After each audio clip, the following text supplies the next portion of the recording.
Imam Ibn al-Qayyim al-Jawziyah has said this, that the soul now will travel. And it'll be in different souls have different stations. If it's a bad soul, then its soul will go to Sijjin, a place called Sijjin, a lowly place where all these souls are being punished. Or it will stay in the grave, it depends on Allah. But it will not leave this world. It may stay even on this earth. Sometimes the soul is maybe not being punished, but it's not a good soul. Allah will not allow it to go above the universe. But if you're a good soul, the soul basically gets a station above. What happens here is Allah will put the soul into Illiyin. If you want to read about this, read Surah Mutaffifin in the 83rd Surah of the Quran. Where the soul will go into, it depends, okay, how high it is. Either Allah will just put it in Illiyin. Now what happens in Illiyin? One hadith describes this. That when this all has happened in the grave, when all this has happened, then Allah allows the soul to be raised. And it goes to Illiyin. When it's coming to Illiyin, your family members, my family members, if we're good souls, they start to ask, now people start to ask in Illiyin, another soul, who is it? And the name says, so-and-so, the son of so-and-so.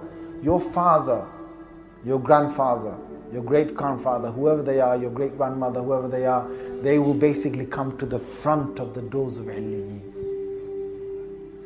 They will open their arms to receive you, La ilaha illallah. And you will come and they will grab hold of you. They will hug you. Only if we're good souls. And they will say, according to the hadith come from our Prophet ﷺ, they will say, how is so-and-so in the world? How is your son? How is my other daughter? How is your sister?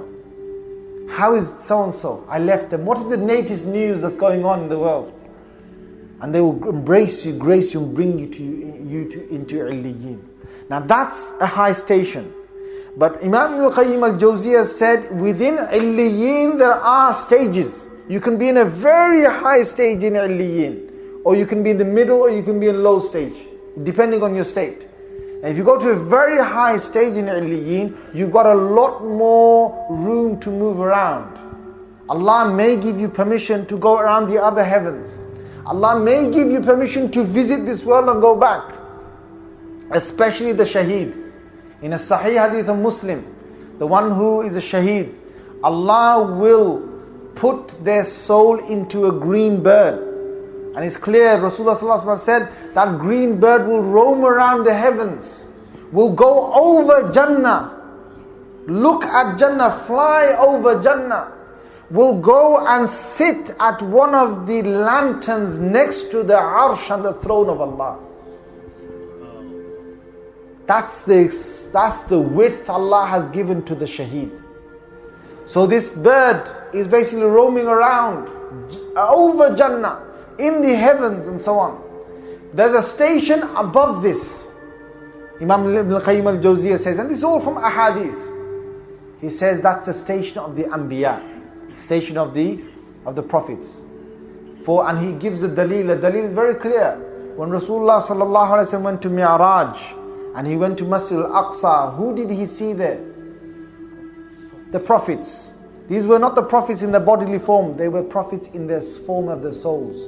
When it's Sahih Hadith of Muslim, Prophet ﷺ was passing over the grave of Musa ﷺ, and he saw Musa ﷺ praying in his grave. Another Sahih Hadith, Rasulullah ﷺ, according to Muslim, he was on the 6th heaven, he saw Musa ﷺ. Musa ﷺ was the one who told him that go back and ask your Lord to take these 50 salahs down until it became 5 salahs. Yes or no?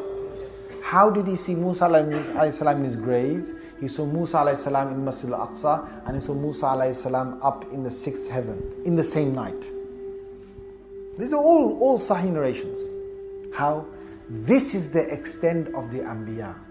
The Anbiya have got the greatest traveling that they can do. In fact, if they want to remain in the graves, they remain in the graves.